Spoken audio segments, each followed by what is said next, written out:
जो उसने गांव की किताबों और अपनी कल्पना से सीखा। उसकी शादी शहर के एक प्रतिष्ठित परिवार में हो गई। ससुराल में बड़ा घर, हर सुविधा थी, लेकिन प्यार और सम्मान की कमी थी। उसकी सास सुनीता देवी और ननद नेहा को लगता था कि गांव की लड़की सिर्फ रोटियां बेलने लायक होती है। वो उसे ताने मारती रहती थी।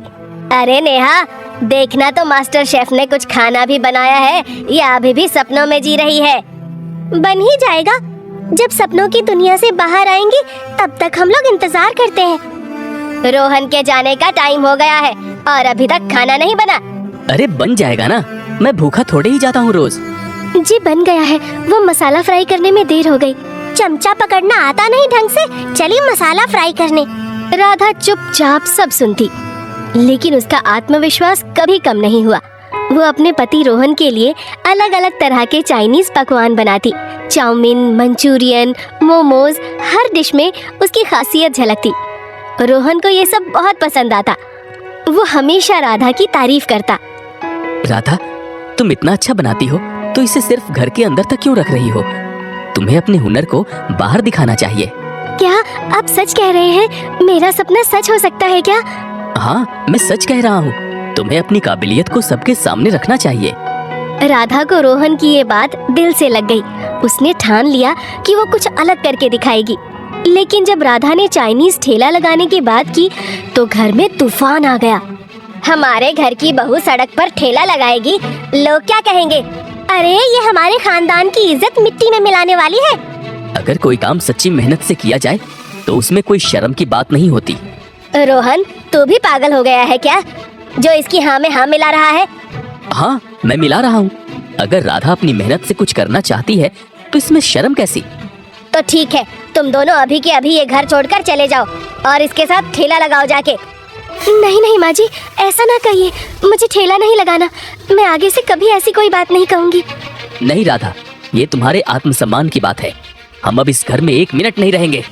रोहन की मदद से राधा ने अपना ठेला लगाया। शुरुआत में लोग उसके ठेले पर आने से हिचकिचाते थे। गांव की लड़की चाइनीज बना रही है, मजाक है क्या? लेकिन जब किसी ने उसके मोमोज और मंचूरियन का स्वाद लिया तो वो दंग रह गए।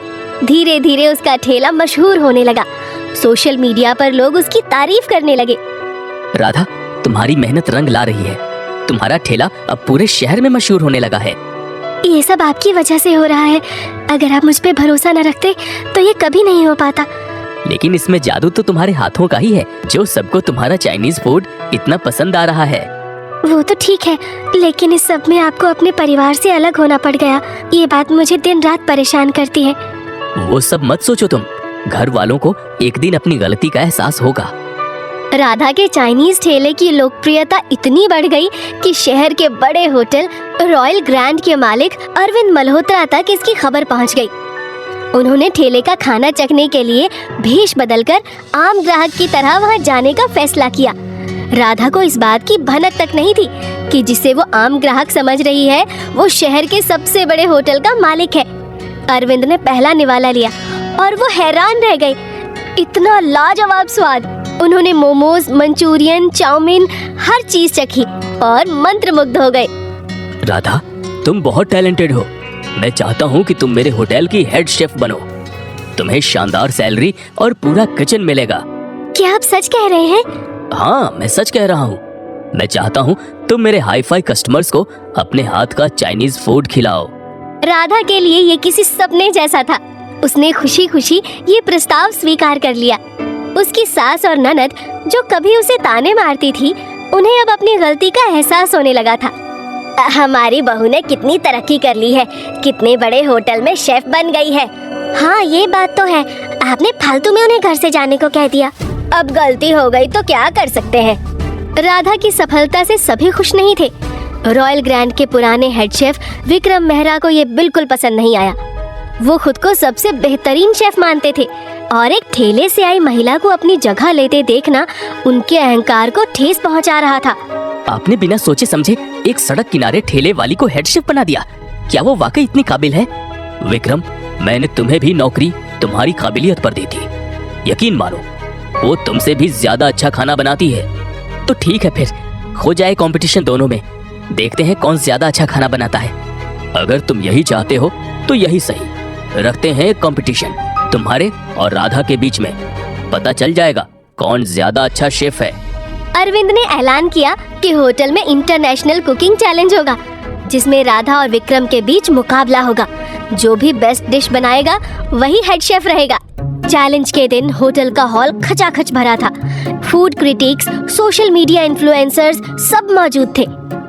आज मैं अरविंद को बता दूंगा कौन ज्यादा अच्छा खाना बनाता है। राधा, तुम बिल्कुल परेशान नहीं होना और ठंडे दिमाग से अपना काम करना।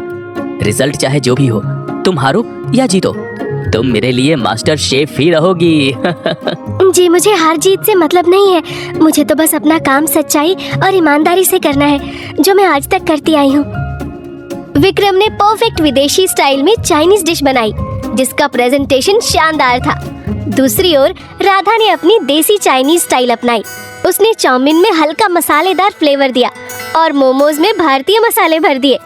अरविंद की टेक्निक बहुत बढ़िया है, लेकिन ऑथेंटिक चाइनीज जैसा होना चाहिए। लेकिन वहीं राधा ने विदेशी क्यूजिन में देसी मसालों का जिस तरह से यूज किया है, जो देसी चाइनीज फ्यूजन बनाया है, उसका कोई जवाब नहीं। रिजल्ट घोषित हुआ। राधा विजेता बनी। विक्रम को अपनी गलती का एहसास हुआ। उसने राधा से माफी मांगी। तुम सच में टैलेंटेड हो। मैंने तुम्हें कम समझा, लेकिन तुमने साबित कर दिया कि हुनर किसी डिग्री या अनुभव का मोहताज नहीं होता। मैंने कहा था ना विक्रम, राधा के हाथों में जादू है। नहीं सर, ऐसा नहीं है। मैं तो बस अपना काम मेहनत और लगन से करती हूँ। मुझे पता था तुम ही जीतोगी। अब तो तुम सच में मास्टर शेफ बन गई। इसके बाद राधा ने विक्रम को अपने साथ मिलाकर होटल का मेन्यू पूरी तरह बदल दिया। उन्होंने देसी चाइनीज का एक नया सेक्शन जोड़ा, जो देखते ही देखते शहर में सबसे ज्यादा डिमांड में आ गया। देखिए विक्रम जी, हम दोनों की मेहनत क्या रंग लाई है। हमारा मेन्यू शहर में सबसे ज्यादा डिमांड पर है। राधा, ये सब तुम्हारी वजह से है। तुम्हारा देसी चीनी फ्यूजन लोगों को इतना ज्यादा पसंद आ रहा है। हमारे कस्टमर दिन रात बढ़ते जा रहे हैं। नहीं विक्रम जी, ऐसा नहीं है। आपका एक्सपीरियंस और आपकी टेक्निक से मुझे बहुत मदद मिलती है। कुछ ही महीनों में राधा सिर्फ हेड शेफ नहीं, बल्कि रॉयल ग्रैंड की को-ऑनर भी बन गई। उसका सफर लोगों के लिए प्रेरणा बन गया। एक गांव की लड़की जिसने ठेले से शुरुआत की और अपनी मेहनत से 5 स्टार होटल तक पहुंच गई।